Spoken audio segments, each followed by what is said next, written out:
No matter what you do, I'm here to tell you, they will find a way to spend all your money, take all your money. We live off grid. We don't have any bills. We don't have big expenses, big cars. We don't have a big house. We live in a little tiny house. It costs $5,000. I mean, how many people can say, my house cost $5,000 and it's brand new? I love going on live feeds of other preppers or off-gridders or whatever and saying that. You know, they'll be talking about their house payment, how terrible it is. I bought a brand new house for $5,000. How'd you do that? But I can guarantee you, none of them would ever consider doing it.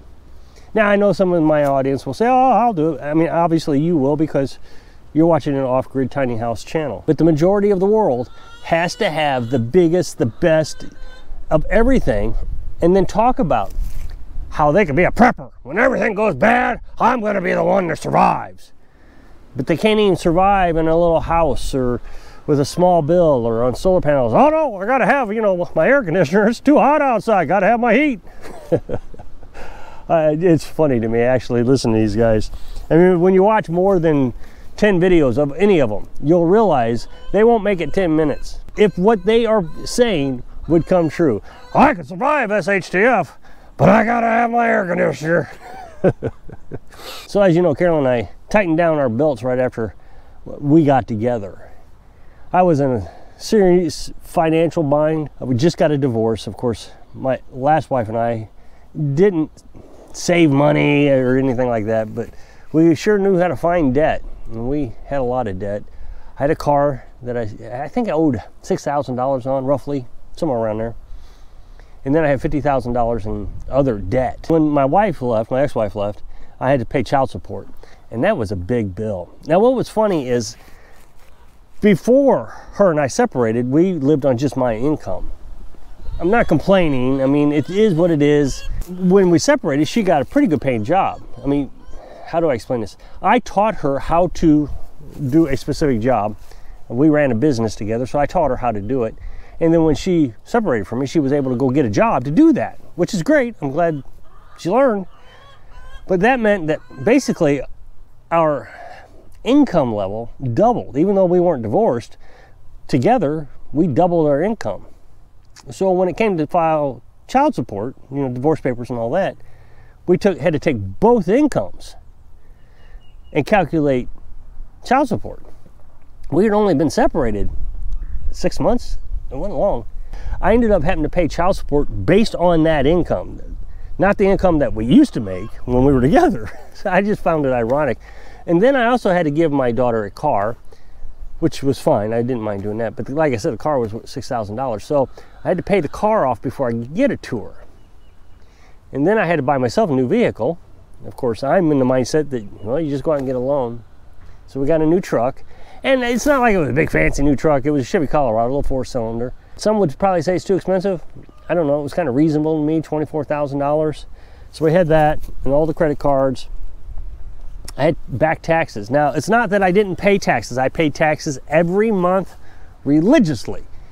But when we were self-employed, we got behind on taxes. You know, you send it in and they put you on a payment plan. So you got payment plan and interest.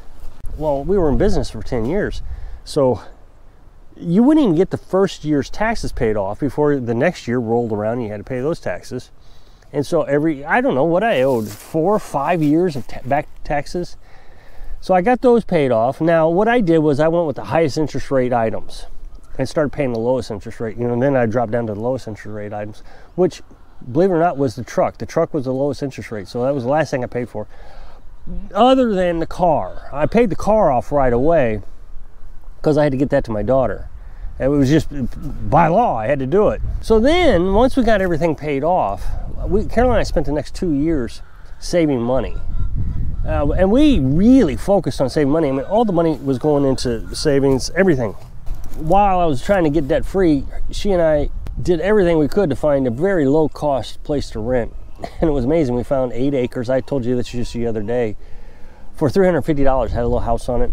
And I think he wanted $350 up front, $350, I don't know, for something else. So, and then $350 for rent. I guess first and last month, whatever it was. So the first big check was pretty huge. What was that, over $1,000 or something? So we gave him that, and then it was just save money, save money, save money. And it got to a point where we were just working and saving, working and saving. It felt really good to have all that paid off. So after a couple of years of saving up money, we had enough money that we thought we could quit our job and start a new business. You know, I'm pretty big on being self-employed. I've been self-employed most of my adult life, and it just works better for me. As long as I'm making money, paying taxes, I figure nobody should complain. Of course, people do. Oh, you need to work for an employer. Be like a real man. Well, real men can't live without air conditioning and heat. So we saved up I can't tell you, a large portion of savings. And then we decided that we wanted to travel. So we bought ourselves a little pop-up camper and we started traveling the country. At the same time, we were running a little small business. At the time, I had a bunch of clients from my previous self-employment stint. I was a consultant, and I dropped them so I could work for an employer for a while. Well, when I called them back up and said, hey, you know, I'm wondering if I can maintain the system that I built for you. And they were like, yeah, that'd be great. And so we came up with this monthly payment plan is what it was. They'd pay me so much per month, whether they used my services or not. Now, some of these folks may have only used me once or twice, but they were paying me this monthly payment. And then those others would, you know, use me all month long and then not use me again. It was like having a on-site lawyer. You just pay them even though they're not working. You just pay them. And then when they have this big lawsuit, the lawyer jumps in. Well, of course, this also meant I could work on a YouTube channel. So we were traveling with a YouTube channel, and it was growing, I would say, not too bad. It wasn't growing as fast as I thought it should, but I guess no channel does. So we traveled for 4 or 5 years. They burned down our pop-up camper. Some other nomad did. So we built the truck camper. And boy, I think we did that with everything, $700 maybe. I mean, that was with building the camper. We put that on the back of the truck. That's with propane stoves and buddy heaters and Berkeys, the whole thing. I don't know, we traveled for another year or two. And we decided that we wanted to quit. But we didn't want to quit the minimalistic lifestyle. We didn't want to quit living where we could provide our own electric and water. So Carolyn found this property for $4,200. You can find things like this. People tell you all the time, I can't find anything like this. Well, you're not looking. I just had a commenter the other day tell me, I agree with you, Rob. People just are not looking. It's out there. I found one. So it made me feel good that someone substantiated what I was saying, that you can still find property like this. I mean, I hear so many people, oh, you just got lucky, or they don't sell it that cheap anymore. Well, I don't know what you mean by anymore. It was only 3 years ago when I bought this one. It's not through a realtor. You have to do your own homework. And you cannot go up to a guy and say, yeah, I'd like to buy your property. I want you to finance it for me. No, you got to give him cash. And it was really nice being debt-free and having savings so I could just give a guy cash. So when we got here, we started building a tiny house. Now, this was during the pandemic, and a lot of things went wrong during the pandemic, I'm sure you remember. Lumber prices shot through the roof, so we were really struggling to keep this budget that we wanted to do this $5,000. The thing is I spent a lot of time figuring out how much it was going to cost to build this house. So we already had this budget. This is what we wanted to spend. And then all of a sudden the pandemic hit, and wood prices were tripling, quadrupling. I mean, it was just going astronomical. So Carolyn got back on Facebook Marketplace like she always did and started finding a lot of materials on there. She found all the OSB material, all the windows, the doors, the wood stove, just a bunch of stuff. Even the insulation, she found that on Facebook Marketplace also. But in the end, we only spent $5,000 on the house. And then we started the off-grid stuff. Got our own chickens, started the firewood. And the firewood, again, Facebook Marketplace.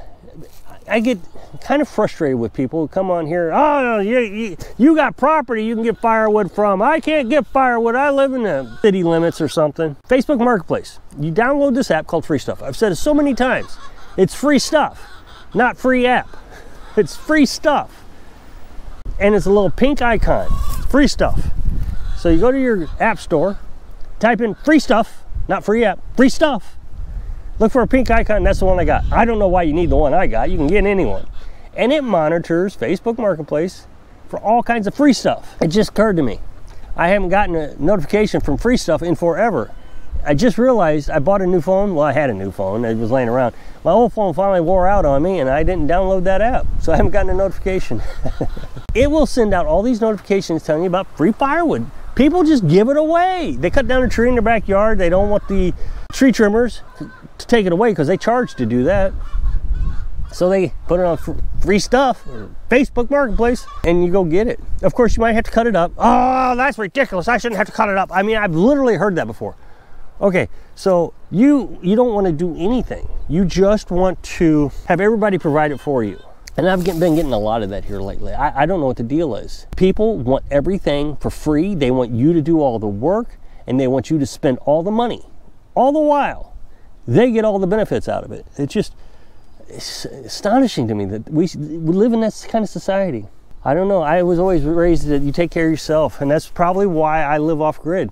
Is I want to be as self-sufficient as humanly possible. So we have 15 years worth of firewood, and somebody's going to say, you can't do that, it'll rot. It won't rot, it's oak. I've talked about this many times in previous videos. It seems like I always have to say this, otherwise people are always telling me, you can't do that, it'll rot. I mean, it's already been here 3 years, and it hasn't rot yet. No signs of rotting. It takes 3 years at a minimum for this stuff to dry. Well, 2 years. Some of it will take 3 years. But there was a stack of firewood down in the woods when we got here. It was oak. The last time anybody lived on this property, my best guess was 1978.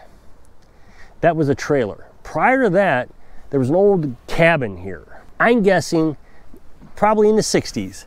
That firewood had sat there since the 60s. Covered up. Well, when we came here, I was like, hey, firewood. And it was pretty nice looking firewood. Now, the pieces on the bottom had rotten a little bit, quite a bit. I didn't use them. I didn't use them for the new wood stove. I used them for the old Franklin wood stove we had hooked up to the camper. I made an outdoor heat exchanger. Long story, don't want to get in that again. So it'll last a long time. So we have 15, well, 3 years ago, we had 15 cords of firewood. So that's 15 years worth of firewood. So now we're down to 12 years. That'll get me 65 years old. It's not to the end of my life, but it'll sure get me a long ways. And I suspect that I'm going to continue to get firewood. We haven't gotten any in the last 2 years, I guess. I think what I'm going to do is we got a row that is starting to get low. When that runs out, I'll probably refill it. That'll give me another 8 cords, probably 4 to 8, somewhere around there. I don't know the specific numbers anymore. And then by the time I have enough to get to 80, 85, I'll probably stop. 85 years old. And then if I don't have enough, I can always buy it. I mean, it's $200 a cord, $300, who knows what it would cost by then, but it would be worth it by then. But I got firewood laying all around here. The other day I was talking about the wood stove. Sometimes it gets a little hot in the house. People always tell me I need to get a smaller wood stove. I don't need to get a smaller wood stove. What you got to do is you got to put less wood in the fire. People don't seem to understand that. You got a 40,000 BTU furnace in your house. You don't run it full blast. You run it until it warms the house off and then it shuts off. Same thing with the wood stove. Don't overload it. Occasionally I make a mistake. It's a little warmer outside than I was really expecting, and it get it too hot in the house. And I said sometimes I can just get it too hot, and we have to suffer through that. Well, people told me, well, open the windows. What are you, dumb? No, I'm not. When you open the windows, it's like throwing money out the window. That's money. It's real money. I can sell that. I just told you, $200 a cord. I can sell it. So if I told you on your furnace, oh, it's hot in here, I would probably say, oh, turn down the thermostat. But these people are telling me to open the window. Oh, just open the window. Just let that gas heat just go outside, you know. I think it's crazy. Why are you wasting my retirement by telling me to open a window? Because what's going to happen is the house is going to cool off faster now, and I'll have to start the wood stove sooner instead of just suffering through the heat. Or, I'm hot. Maybe I'll go outside for a few minutes, cool off. Well, the big one happened yesterday, and it just really aggravated me. I was talking about heat for Carolyn's son and his camper. Propane is probably the way we're going to go. I know diesel heater, Chinese diesel heater. I get it. I don't want a diesel heater. I said that in the video, and people still told me to get one. We're going to go with propane heat. He can buy it. I don't want to buy it. He's going to buy gas for the generator so he can run the air conditioner. So there's some cost that I think that he needs to take on. I don't know why I got to support him. He's got a job. I just want him to start saving money so he can get back on his feet. So there's no reason to hook him up to the electric grid like everybody told me to do, because we have free electric. He can use that stuff because it's free. Trying to minimize his cost, but in the meantime, that doesn't mean that I'm going to pay all his bills. So somebody said, well, put a wood stove in this camper. You've got plenty of firewood. Wait a minute.